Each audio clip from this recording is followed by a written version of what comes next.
Hey guys, welcome to the Liberal Hive Mind, a channel solely focused on exposing the abundant hypocrisy of the left. Once again, the leftist narrative surrounding Joe Biden's public image completely shatters. It's old Uncle Joe. He's a great guy. Oh, that Donald Trump man. Oh, he's evil and terrible, a terrible human being, an evil rich billionaire who doesn't care about the people. Sleepy Joe's a lifelong public servant. That's what they love to tell you, huh? But then why is it that in every single one of these situations, when it's time for Sleepy Joe, for creepy piss pants Joe, to convince us of this narrative, to show us how much of a good human being he is, he shows us how much of a horrible piece of work he is. Every single time, without question, without fault, Joe Biden is missing in action during the moment that the country, or even in some cases the world, needs him most. To act like a normal human being with basic compassion. Hawaii was literally on fire, Maui specifically. We don't know the details as to what happened exactly, so I'm not going to speculate, but a terrible, tragic incident has occurred. I mean, the photos are just insane. It's hard to tell how something like that even happens, where it seems like almost an entire coastal city just spontaneously combusts. But it happened, it's a terrible tragedy, many lives have been lost, and Joe Biden's reaction has to be one of the most disgusting things I have ever witnessed. I'm going to leave it like that for the intro. Let me show you guys exactly what I mean. We got some stuff to get into, so let's roll the tape. All right, folks, so take a look at the headline from Trending Politics. Watch. Biden shrugs in response to Maui fires while vacationing. No comment. Sporting his trademark vacant stare and glib wave at the crowd of reporters, President Joe Biden hurried into a waiting SUV when asked about the federal government's response to the devastating fires in Maui that have so far claimed 96 lives. Take a look at his response when asked.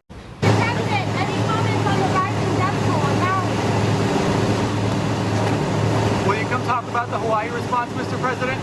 What a piece of you-know-what. I mean, this guy doesn't give a single, again, you-know-what about the suffering people in Maui. He doesn't care about the people of East Palestine, Ohio. He doesn't care about people in border towns. He doesn't care about the people who have lost opportunity in rural communities. He doesn't care about people who are losing their lives or people who are losing loved ones due to the fentanyl crisis. He doesn't care about the grieving mothers and grieving families who lost their loved ones due to his botched exit in Afghanistan when he was checking his watch as those 13 service members' caskets were being pulled out of a military cargo plane. He doesn't give a you-know-what. Here's the meme that people are posting.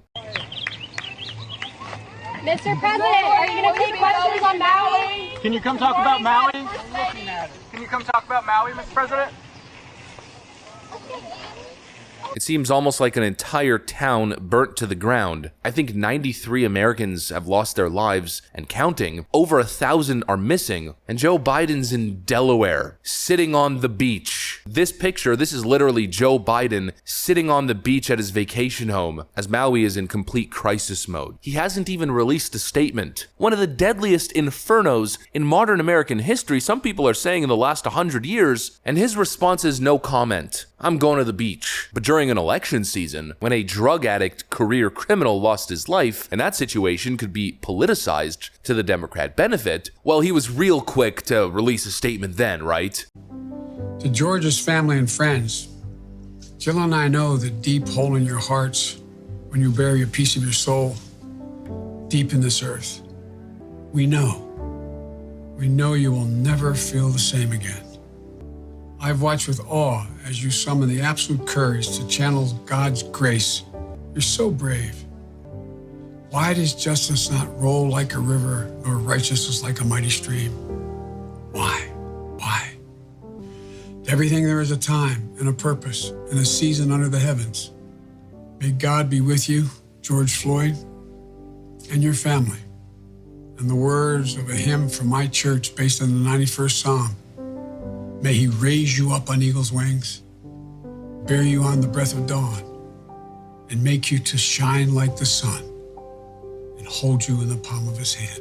Absolutely pathetic. Democrats only care when it's politically expedient for them during election seasons. You know, here's a great chart released by my friend on Twitter. Dr. Base tweets, how come BLM is at zero popularity except right before a presidential election? The rise and fall of Black Lives Matter in Google search. Coincidental? I think not. This puts it right into perspective. East Palestine, Ohio? Why would Joe Biden get involved? Those aren't his issues. If anything, it's going to make him look bad. So he'd rather not bother. He'd rather spend his time on the beach and pretend like it never happened. Let other people take control, because the man is a heartless piece of work. You know, the contrast is absolutely clear. Donald Trump supposedly was a terrible person. Well, Donald Trump, during every single natural disaster or terrible tragic event, was on the ground with the people, making sure things were moving quickly.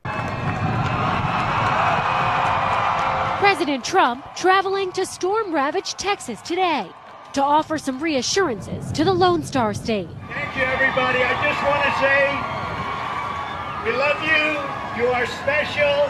We're here to take care. Touring a local emergency operations center. The world is watching, and the world is very impressed with what you're doing.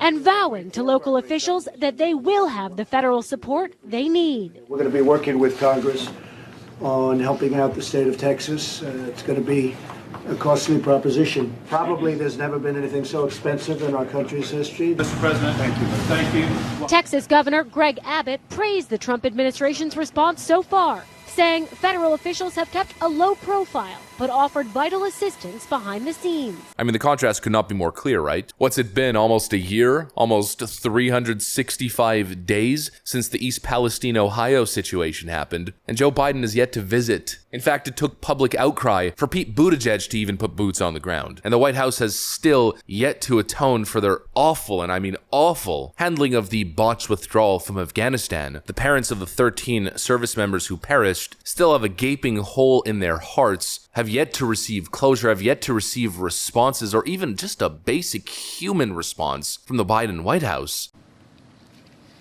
When our leaders, including the Secretary of Defense and our Commander-in-Chief, call this evacuation a success, as if there should be celebration, it is like a knife in the heart for our families and for the people who came back and for every service member that served over this 20-year war. I live every single day knowing that these deaths were preventable. My daughter could be with us today. And that wasn't just one decision, it was many decisions. Many times over, it could have been stopped. So to call it a success is an ultimate disrespect. It's just sad at this point. It's incompetence, it's cowardice, and I'd even argue that in a certain way it rises to the level of evil. Uncle Joe, a good American family man. No, Uncle Joe proves time and time again, and yet again, that he's just a bad person. And I don't think that's a partisan talking point, because I'm addressing his action and in many cases his lack of action. I think it's a pretty fair conclusion to reach. And again, the contrast between the former president and the current president could not be more evident. All that's missing at this point is Joe Biden getting a Nobel Peace Prize like his Democrat predecessor. Meanwhile, Donald Trump remains the only president in modern history to not get us into a brand new war. But he's the bad guy, he's the evil guy who's gonna bring us into World War III. Pathetic. Anyways, that's what I got for you. Hopefully you enjoyed the video. If you did, make sure to leave a like and possibly subscribe to the channel. Thanks for watching, folks, and I'll see you on the next one.